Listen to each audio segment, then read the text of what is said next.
Panselnas akan mengumumkan hasilnya sekitar minggu ketiga atau keempat bulan Februari sesuai dengan arahan dari BKN. Halo, salam satu data.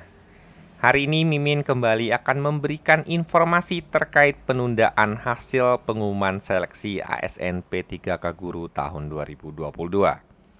Nah, kalau teman-teman lihat bahwa hari ini dari teman-teman Sekretariat GTK ya tanggal 3 Februari ini memberikan informasi terkait guna mendapatkan ASN P3K Guru yang lebih banyak, Panselnas melakukan optimalisasi pemenuhan kuota formasi yang belum terisi dan akan umumkan hasil seleksi pada pertengahan Februari 2023. Nah, ini adalah informasi yang disampaikan oleh teman-teman dari GTK ya, kurang lebih kalau Mimin harus membacakan PLT Direktur Jenderal GTK ya, Bu Nunu Suryani, Prof. Nunu mengatakan bahwa setelah dilakukan seleksi ASN P3K tahun 2022 untuk formasi P1, P2, P3 dan pelamar umum masih terdapat formasi yang kosong dan kuota yang belum terserap. Sehingga perlu diperjuangkan agar ASN P3K yang direkrut menjadi lebih banyak jumlahnya. Jadi menurut beliau, ini adalah alasan untuk penundaan dari pengumuman hasil seleksi P3K Guru. Kami melihat masih ada formasi yang tidak terlamar, sehingga kami ingin memperjuangkan formasi kosong ini, agar dapat diisi oleh pelamar yang belum mendapatkan formasi. Saya harap hal ini dapat dipahami, karena kami ingin jumlah ASN P3K yang diterima lebih banyak, menurut Prof. Nunu, gitu ya. Jadi ini adalah alasan yang memang ternyata untuk melakukan optimalisasi formasi sehingga ditunda ya. Jadi itu adalah alasan yang disampaikan teman-teman Kemendikbud. Langkah optimalisasi formasi dan sinkronisasi data ini membutuhkan waktu, sehingga berimplikasi pada penundaan pengumuman hasil seleksi. Penundaan pengumuman ini menurut Prof. Nunu adalah bagian dari langkah perjuangan Panselnas agar dapat memaksimalkan formasi yang tersedia. Jadi tujuannya memang baik ya dari Prof. Nunu dan teman-teman dari Kemendikbud.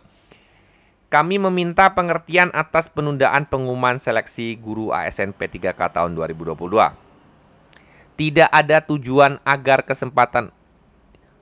lain tujuannya adalah agar kesempatan menjadi ASN P3K semakin terbuka untuk diisi.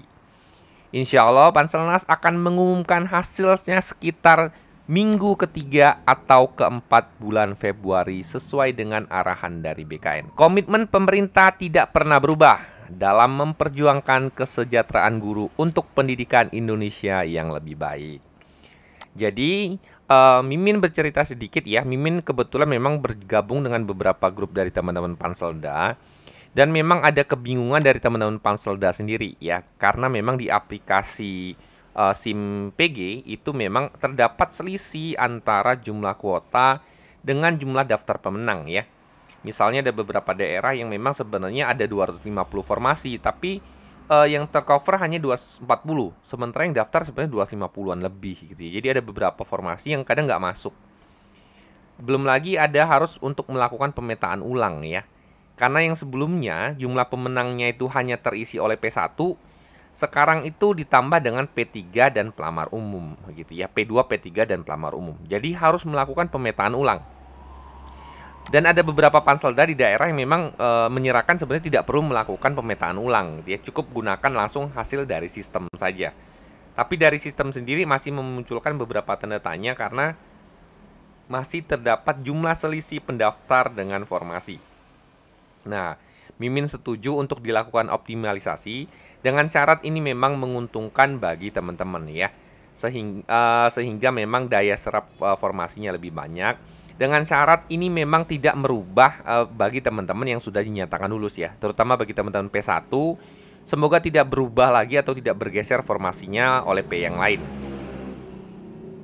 Jadi optimalisasi formasi ini hanya bagi teman-teman yang memang belum dapat formasi, bukan untuk merubah tatanan dengan formasi yang sudah ada di aplikasi. Nah, maksudnya gitu ya. Semoga informasi yang Mimin ini sampaikan ini bermanfaat. Jika teman-teman ada pertanyaan, silakan komen di kolom komentar, akan kita bahas. Salam satu data.